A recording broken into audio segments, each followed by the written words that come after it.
Thank you so much for joining us today. We have a really spectacular conversation ahead of us. We are going to be talking about doing a postmortem on election 2020 with a huge emphasis on the youth vote. What happened? What surprised us? What lessons can we learn from it? And what does it mean for future elections here in the US? I've got a bunch of rock stars here as panelists, so I'll get right into it and introduce them. Sanda Balaban is the founder of YVote, Next Generation Politics, which is an awesome organization. It's a nonprofit that helps young people really understand the importance of voting, being involved in the political process, and quite frankly, just participating in elections, right? Which had a huge impact on election 2020. So I'm really excited to have Sanda here. We also have Frank Yang, who is a freshman at Georgetown University, and Yessii Burgos, who is a junior at Baruch College. And thank you all for being here. Really appreciate it. I want to get right into it. Sanda, I'm looking at you. Okay. We're about a month out, a little more than a month out from the election. As far as the youth vote was concerned, how are you feeling? Were there any surprises, any huge lessons that you took away from what occurred? Give us a sense of what you're thinking. Thank you. Yeah. Well, I think Frank and Yessii can corroborate. We've been on eggshells for honestly about 4 years, but particularly in recent months, just because there are so many aspects that made this election unprecedented, right? We've never had an election in a pandemic. We've never had an election that has been as polarized as this one was. The good news is that voter turnout was at an unprecedented high. And that's true for across the board and for young people. So according to Circle, the Center for Information and Research on Civic Learning and Engagement, it looks like between 52 to 55% of 18 to 29-year-olds turned out in 2020, which would be about 10% higher than the turnout in 2016, which is actually extremely high and impressive, especially, in a pandemic. I would note, however, that we're really interested in more contoured statistics for 18 to 22, particularly 18-year-olds, the first election. And that's a data subset that won't be available for several months and tends to be lower than the full age bracket. But, who knows this year? So we'll be excited to see that.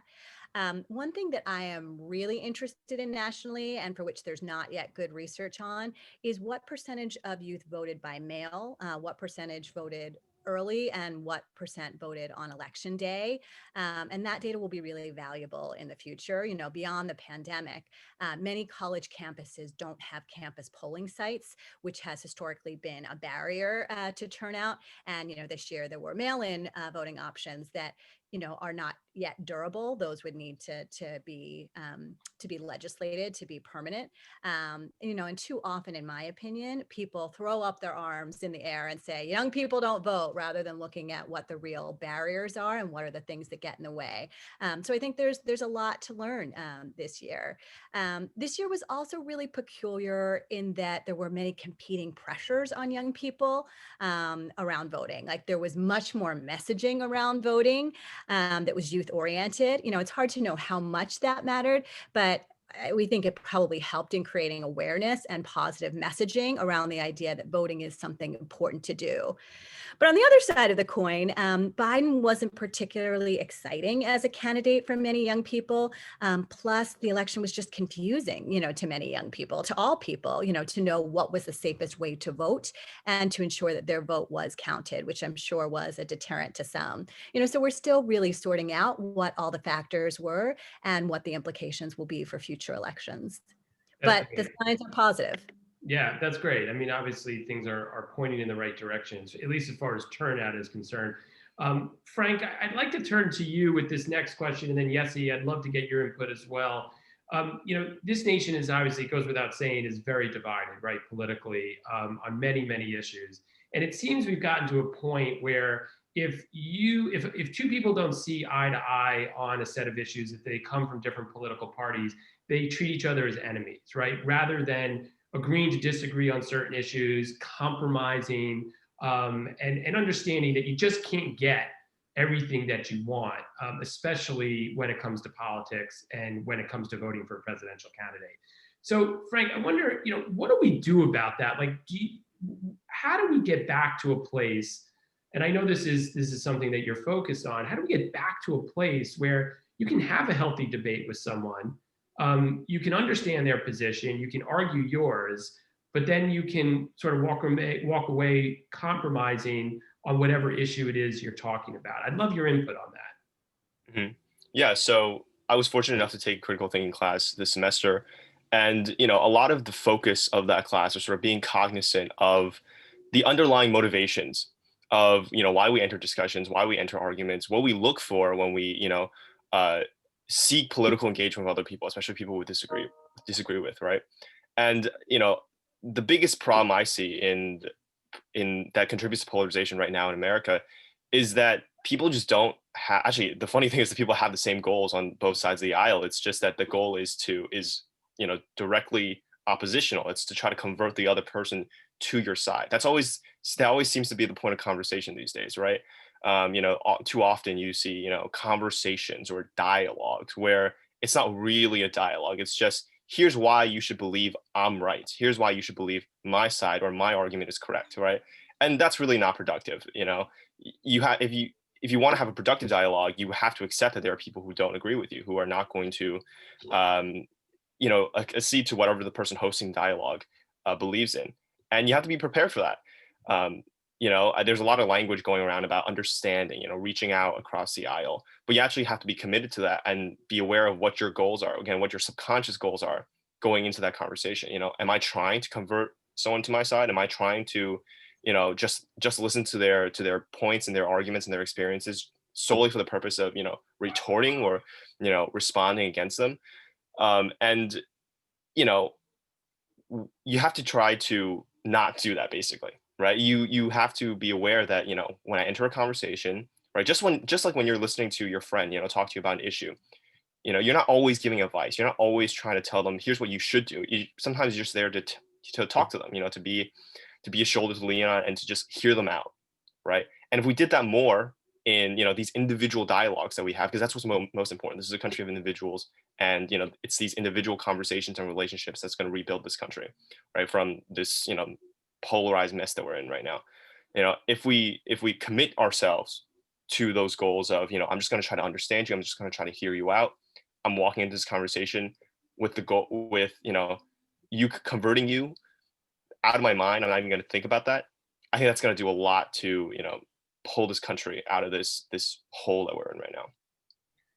I appreciate that answer, Frank. That's really well done. Yessii, I want to turn to you. What Sanda was talking about at the beginning was sort of a mixed bag, right? Like the numbers, the youth voter turnout was higher, but there were also a lot of challenges associated with youth voting, the complexity of the election and of the issues, the complexity just around where do I vote, how do I vote.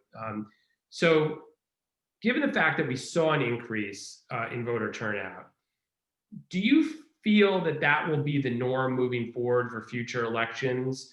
And what challenges, big challenges, do we still need to overcome to get young people involved in the political process? Yeah, I just want to start off by saying we have to set a tone everywhere in every workspace or every school space. And the tone is usually not set. Like I find myself in some of my classes where people tell me, why are you getting so political?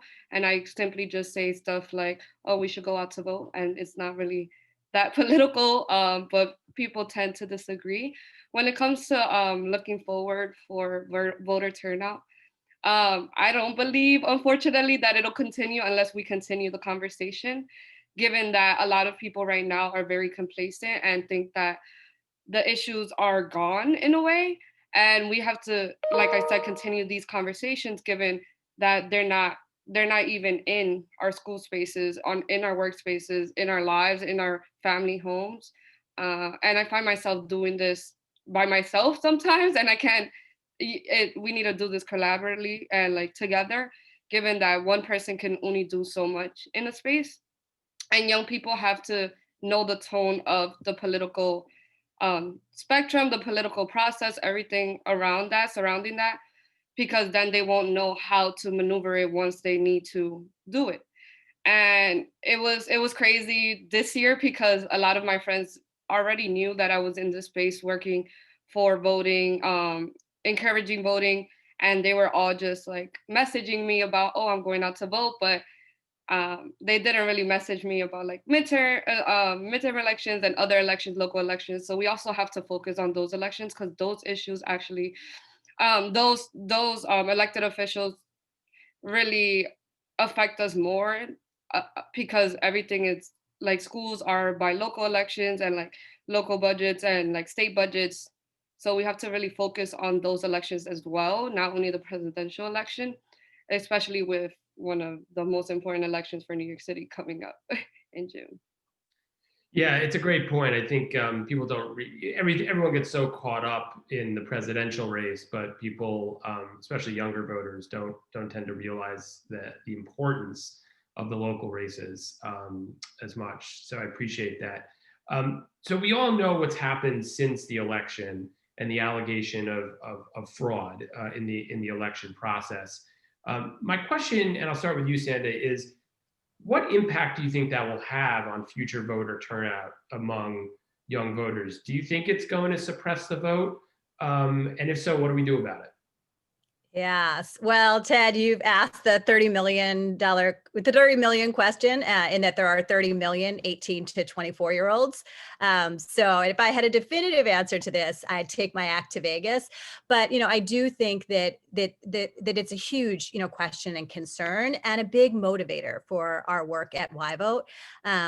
Even before this presidential administration, there had been growing distrust in government, as well as the polarization in the media, and the confluence of all of these factors can really lead to people feeling, things are so broken, I don't want anything to do with it, and opting out.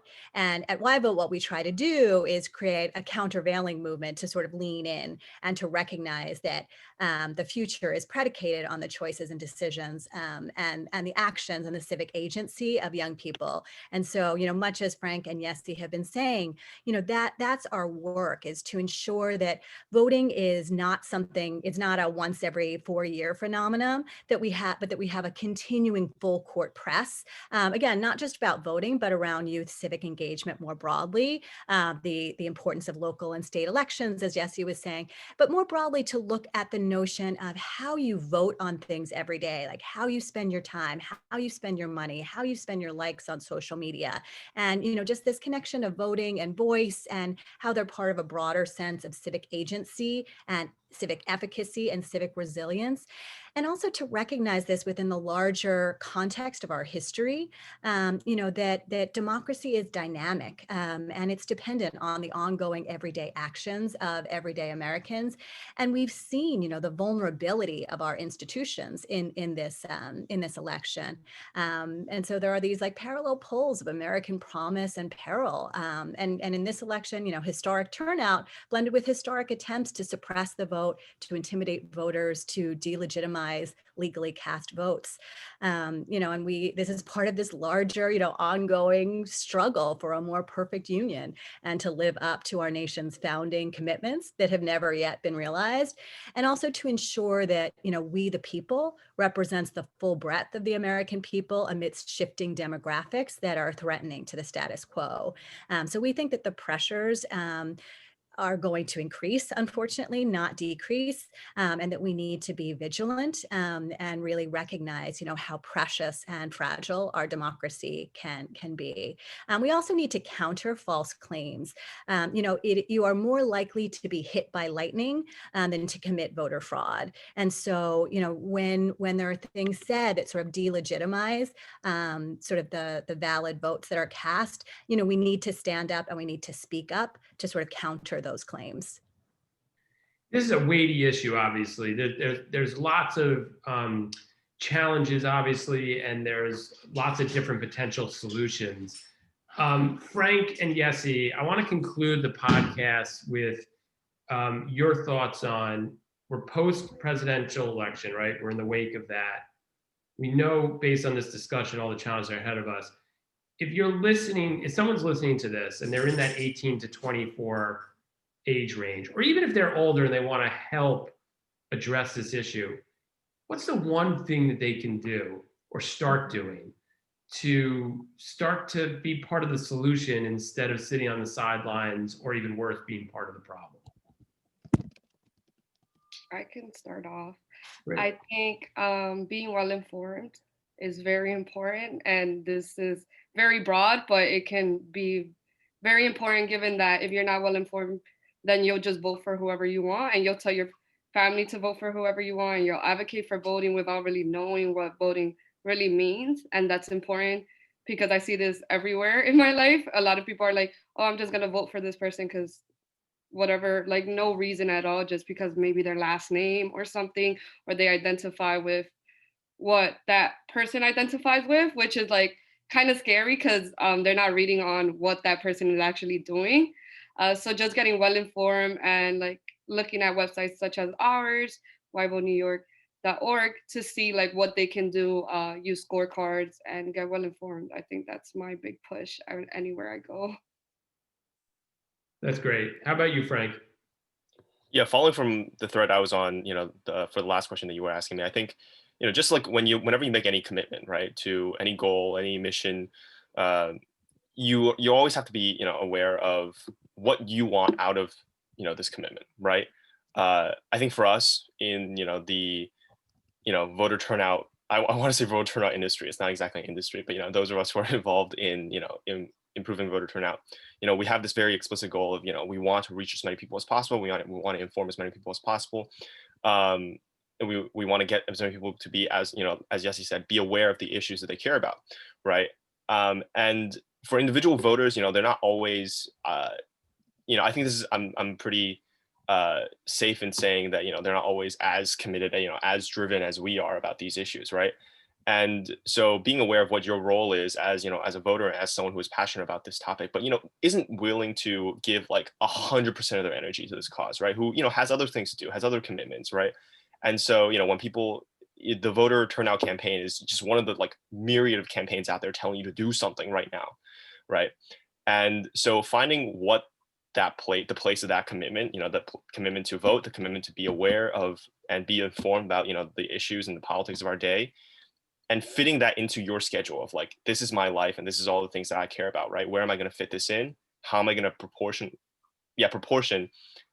my energy and my effort to this, right? So, for example, every 2 years I have to vote in my midterm and the presidential election, and I also need to be aware like of any local elections I might have. So you're more attuned to, okay, so I'll sign up for occasional emails about this, right? And I'll read those emails thoroughly, but I'm not going to be devouring Twitter and devouring the news every single day, right? And if you know that going in, and you keep yourself on that track, like I'm going to commit myself to this list of things that I'm going to do frequently, I think you're much better prepared for, what we want, right? To be engaged in the topic in a way that you find productive. That's excellent. I think it's, Frank and Yessii, great advice for both the future generation and for some of the older generations as well. I think can easily, I can speak for myself, can easily be helpful too. So I'm going to have to leave it there. I appreciate all three of you coming on. I saw in the chat, Sanda, you're right. One of the things you can do is you can go to YVote's website and social channels. We'll drop those links in the comment section when we post this on YouTube. But for now, good luck to all three of you and keep fighting the good fight. Thank you so much. Thank you, Ted. Thank you, Hot Paper Lantern. Thank you all. Thank you for being here. Thank you for giving me this opportunity.